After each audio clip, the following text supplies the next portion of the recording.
Magandang araw mga boss, welcome back ulit sa channel natin. Sa video ito mga boss, meron po tayo ulit pambentang unit. Itong unit na to mga boss is pabenta lang sa atin. Kung gusto nyo malaman yung presyo at buong detalye, panoorin nyo hanggang dulo mga boss.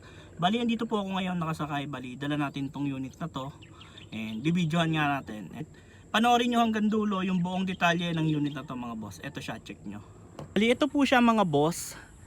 Ang unit na to mga boss is isang double cab. Ang haba niya po is 4x16. Then diesel engine siya.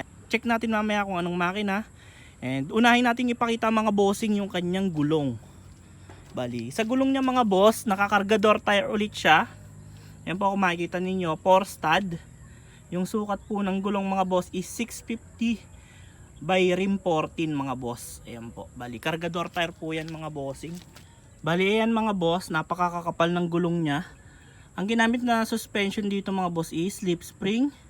Ayan kung makikita ninyo, or molye. Then, sa ginamit na differential dito mga boss, ayan kung makikita ninyo, kingpin type. Ayan, matibay po yan mga bossing. Mas maganda yan sa mga ganitong kargahan kasi nga, ayun nga, matibay siya mga boss. Kumpara sa mga dibungo. Ayan. Then dito naman sa bumper mga boss, yung bumper nito is isang old school type pero napakaganda pa ring tignan, bagay na bagay sa mga gantong forma ng owner type jeep. Ayun po, bali naka spider siya na bumper. Ayun po yung tawag dyan dito sa Cavite, spider type, kasi mukha siyang sapot ng gagamba. Ayun po. Then ayan yung mga fog lamp niya mga boss, lahat naman po yan working. Ayan, sa plate number niya mga boss, BCT 932.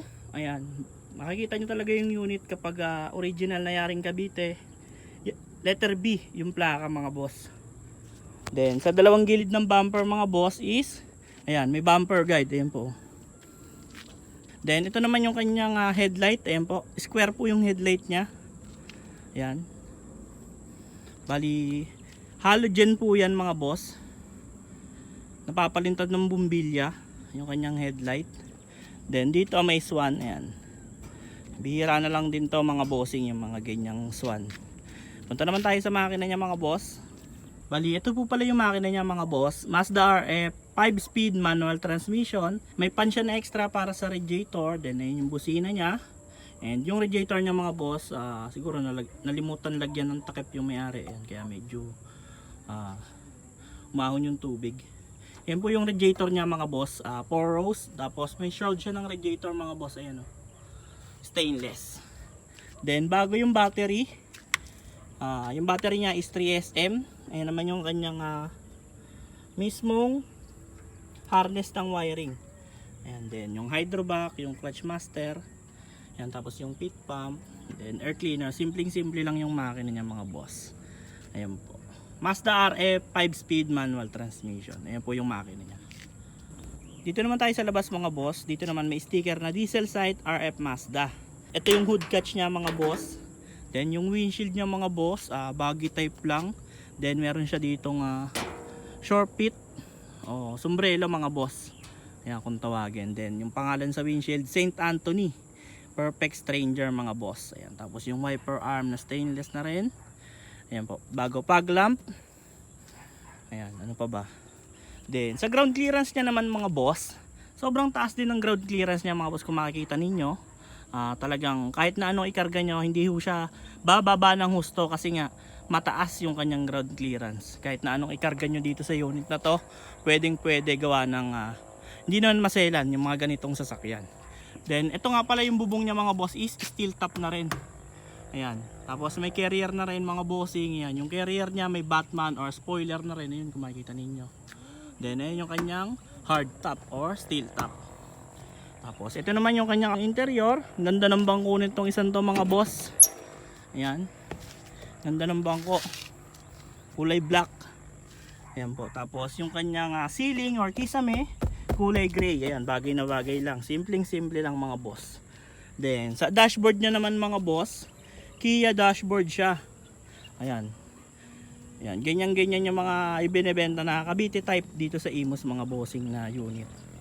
Ayan po, ang ganda. Then sa console box niya naman mga boss, ayan, simple lang. Handbrake, bali ayun yung kanyang shift knob. stereo. Tapos ayan, yung kanyang design ng dashboard. Ayan po. Tapos dito may storage box. Ayan. Then ayan yung kanyang upuan. Ang ganda. Tapos may seatbelt na rin pala mga boss. Ayan po. Tapos yung flooring niya pala nito mga boss is galvanized lang. Ayan po. Same nung Cyber Jeep natin. Ayan. Then ito naman yung side view niya mga boss. Pakita ko sa inyo. Ayan po. Bali yung side view niya. Yung gilid niya po is may KB kung tawagin mga boss. Dito sa Cavite, KB po yung tawag dyan sa side door na yan. Ayan, yung tatlong butas na yan. KB po kung tawagin. Ayan po yung side view niya mga bossing.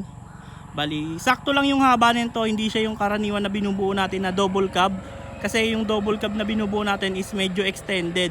Ito mga bossing is sakto lang yung haba niya. Kumbaga big foot style lang siya na ginawang double cab. Ayan po. Ito naman yung kanyang under chassis mga boss. Papakita ko sa inyo. Ayan, napakakinis. Ayan. Ganun din po yung gulong niya sa likod mga boss. Makakapal. Then ito naman yung kanyang pick up mga boss. Or yung kanyang kargahan sa likod. Ayan. Bali may barandilya po siya dito. Na kalahatian ng kanyang buong body. Ayan po. Yung iba kasing binubuo natin mga boss is lagpas yung kanyang barandilya sa mismong ibabaw ng bubong kasi yung talagang mga panghakot ng baboy, pwedeng kambing. Ayan po. Ito pwede nyo rin naman na pa-extendan kung sakasakaling magugustuhan ninyo. Ayan po, pwede po. Then ito meron ding antena dito sa likod. Ayan po, dalawang antena rin po yung likod niyan mga boss. Tapos sa taillight niya mga boss, ayan, hela yung taillight niya. Then ayan yung kanyang reverse light. Sa likod, dalawa. Yun yung kanyang reverse light. Dalawa. Tapos ayun yung kanyang tambucho. Tapos itong reserve tire. Ayan, may balot na upholstery.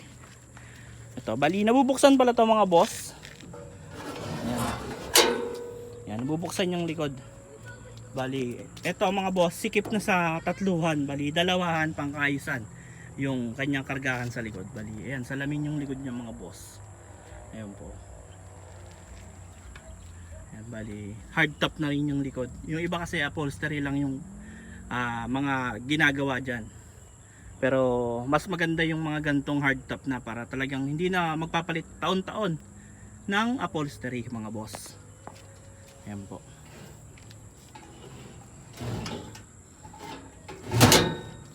Then dito naman tayo mga boss sa side view ng driver mga boss.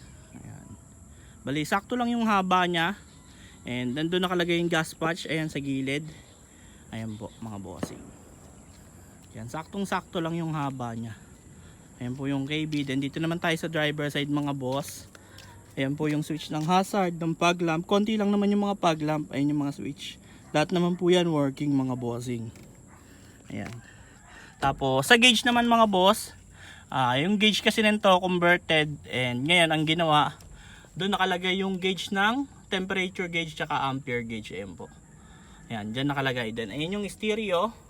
Then meron cigarette lighter. Ayan po. Then yung stereo niya may USB na rin. Ayan po. Tapos sa likod mga boss, may speaker yung likod niya mga bossing. Ayan o. Kasya dito sa likod mga boss. Sikip na sa 4 na tao to. Yung likod niya. Ayan, dalawa sa gitna. Tapos tig dalawa dun sa dalawang gilid. Ayan po. Yung likod niya. Sa 3 tao mga boss, pangkaisan tong likod nito. Ayan, naka-Pioneer na speaker. Ayan po yung loob niya. Ang ganda. Then, ayun lang naman mga boss. Ayun yung kanyang top load. Ayan, then ito yung antena ng stereo. Or ng antena ng radyo. Then ito naman yung pinto niya mga boss. Ayan, meron din siyang cover dito. Malinis na malinis. Ayan, makikita nyo pag mga gawang Imus or gawang Cavite. Ayan, merong pinakasiling yung mga pinto para maganda tingnan. Yung iba kasi mga boss ginagawa, binabalutan lang to, hindi matigas. Foam lang yung nilalagay. Kaya pangit tignan mga boss. Ayan, then ayan yung kanyang side mirror. Simple lang yung side mirror nito mga bossing, manual lang. Ayan po. Then, ayun lang lahat mga boss. Lahat ng nakapaloob sa unit na to. Bali, ang sabi pala ng may-ari mga bossing dito sa unit na to is ang asking price is 320,000. Negotiable pa siya upon viewing mga bossing. Nakarehistro na to mga boss, gagamitin nyo na lang. And ang kasama po nun is naka-open deed of sale, kompleto naman lahat ng mga dokumento and ready na to transfer sa pangalan ninyo kung sakasakali na magkakabilihan mga bossing. Pwede nating i-deliver kahit saan mga bossing, basta malapit, free delivery to mga boss. And kung tatawid naman ng dagat, syempre shoulder nyo na yung expenses ng delivery fee mga boss. And ayun mga boss, ulitin ko, 320,000. Negotiable pa naman to upon viewing mga bossing.